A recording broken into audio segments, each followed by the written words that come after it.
Channel.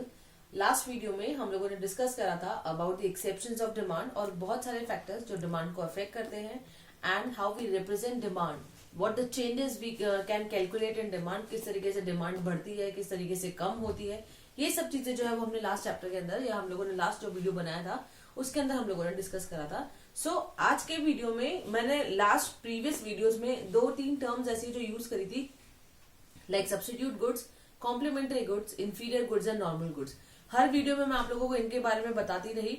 आज के video में ये 4 चीजें क्या होती हैं, क्या इनका ग्राफिकल प्रेजेंटेशन होता है, हम उनको डिस्कस करेंगे ताकि इनसे रिलेटेड जो भी क्वेरीज है आप लोगों की क्लियर हो जाए।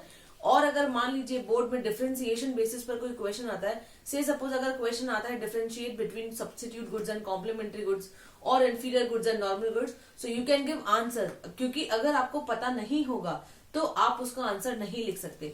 और डिफरेंसेस के बेसिस पे जो क्वेश्चन पूछे जाते हैं वो 3 या 4 नंबर के बेसिस पे पूछे जाते हैं। और एक चीज का ध्यान रखिएगा, अगर 3 नंबर में आपसे डिफरेंसेस पूछे जाते हैं तो at least 3 to 4 difference you have to write, क्योंकि 4 डिफरेंस लिखेंगे, मान लीजिए 2 कॉमन से भी होते हैं तो भी 3 सही होंगे तो आपको 3 नंबर मिल जाएंगे। ये चीजें छोटी छोटी ट्रिक्स होती है मार्क्स गेन करने की, जो हम आगे डिस्कस करेंगे बिफोर द बोर्ड एग्जाम्स, ताकि आप लोग अच्छे से अच्छे मार्क्स गेन कर सके।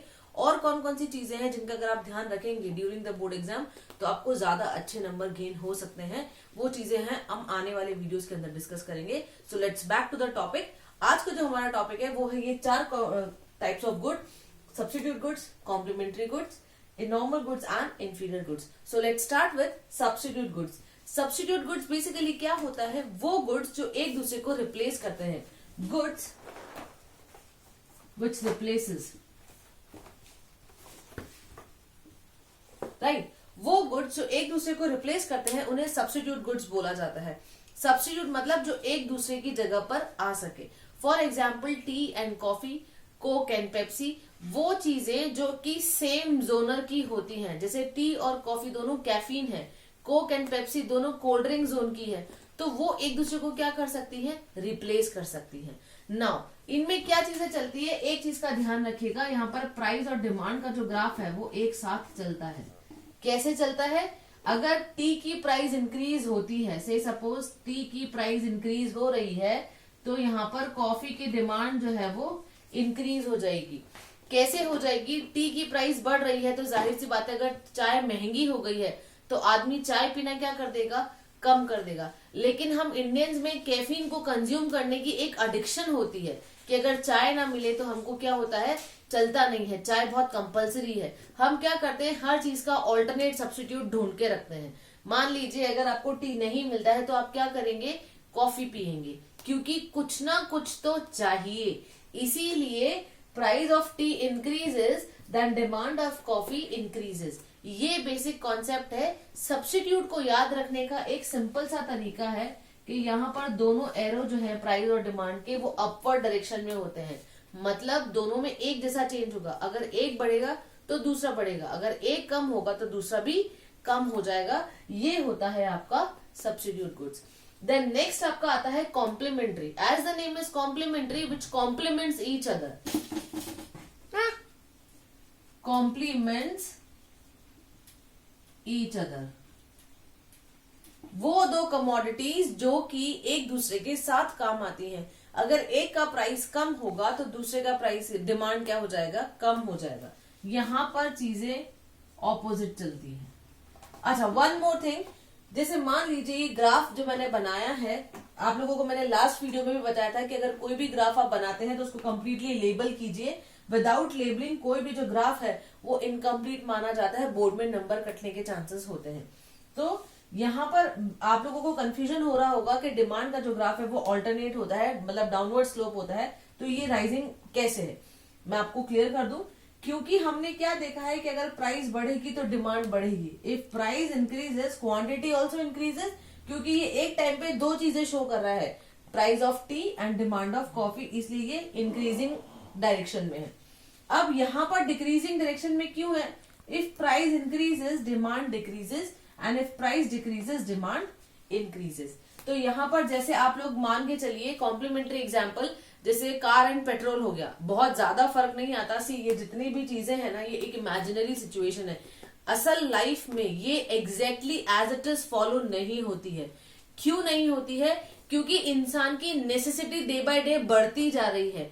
जैसे कॉम्प्लीमेंट्री गुड में एग्जांपल दिया जाता है कार एंड पेट्रोल, कि मान लीजिए पेट्रोल के दाम बढ़ेंगे तो कार जो पेट्रोल बेसिस पे चलती है उनकी डिमांड थोड़ी कम हो जाएगी। ठीक है, ये जाहिर सी चीज है। बट आज के टाइम पे एप्लीकेबल क्यों नहीं होती? क्योंकि डीजल का price already price of petrol के बराबर है।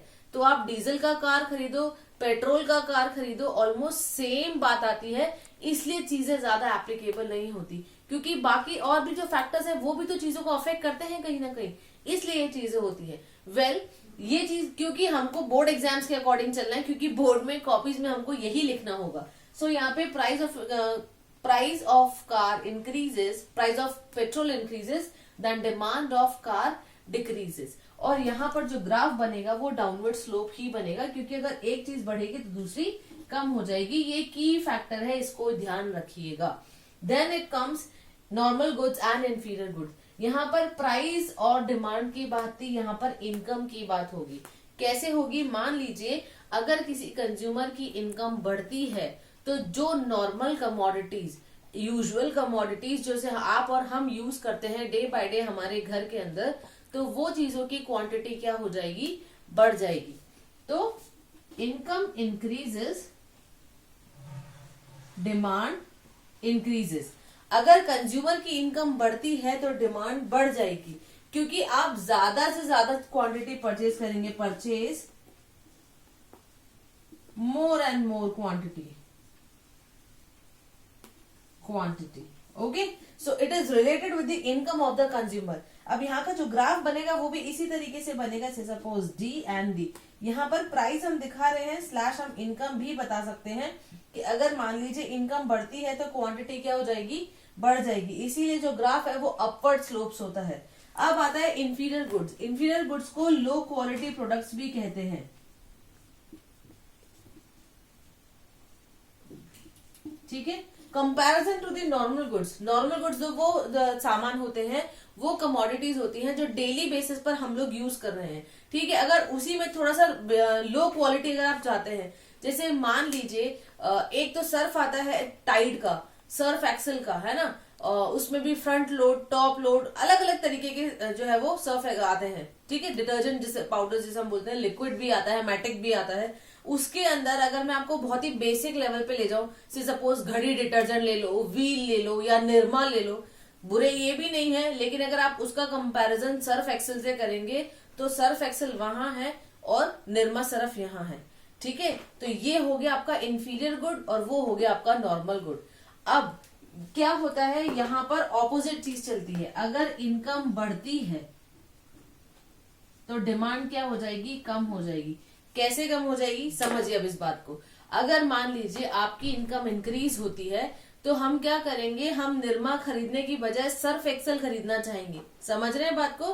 We will switch to normal commodity. इसीलिए इनकम के बढ़ने पर डिमांड क्या हो जाती है? कम हो जाती है। और अगर यही मान लीजिए इनकम कम हो जाती है और हम मान लीजिए सुपर कमोडिटी पर है, नॉर्मल कमोडिटी पर है, then we will switch to inferior commodity. क्यों? क्योंकि income decreases, demand of inferior good increases. So this is the concept, और इसको हम डाउनवर्ड स्लोप के बेसिस पे एक्सप्लेन करते हैं, डिफाइन करते हैं, रिप्रेजेंट करते हैं। एक एक्सिस पर आपका प्राइस, एक पे क्वांटिटी। अगर एक चीज का प्राइस बढ़ता है तो दूसरे की क्वांटिटी डिक्रीज हो जाती है, प्राइस डिक्रीज होता है तो क्वांटिटी इंक्रीज हो जाती है। ये बेसिस पर आप इनको समझा सकते हैं, इनको डिफरेंशिएट कर सकते हैं। अगर एग्जाम में डिफरेंशिएशन का क्वेश्चन आता है तो ग्राफ बनाना मत भूलिएगा। मैंने आपको पिछले वीडियो में भी बोला था, इसमें भी आपको बोल रही हूँ कि अगर आप ग्राफ से रिप्रेजेंट करेंगे तो वो एक प्लस पॉइंट होगा आपके रिप्रेजेंटेशन में और आपके आंसर नोट में। तो इसलिए अपने तरफ से जितने प्लस पॉइंट जोड़ सकते हैं अपने राइटिंग स्किल्स के अंदर, उनको जोड़ते जाइए ताकि ज्यादा से ज्यादा अच्छे नंबर आप लोग ला सके। सो ये बेसिक चीजें हैं जिनका मालूम होना बहुत जरूरी है in the concept of demand, ताकि हम डिमांड को डिफरेंशिएट कर सके। So with this I am ending my video here. अगर आपको इससे रिलेटेड जो भी क्वेरीज हो, जो भी डायलेमास हो आपके, वो कमेंट बॉक्स में लिख दीजिएगा। और अगर आपको मेरा वीडियो अच्छा लगा हो तो प्लीज प्लीज एंड प्लीज इस वीडियो को लाइक कीजिए, शेयर कीजिए एंड सब्सक्राइब कीजिए। Thank you.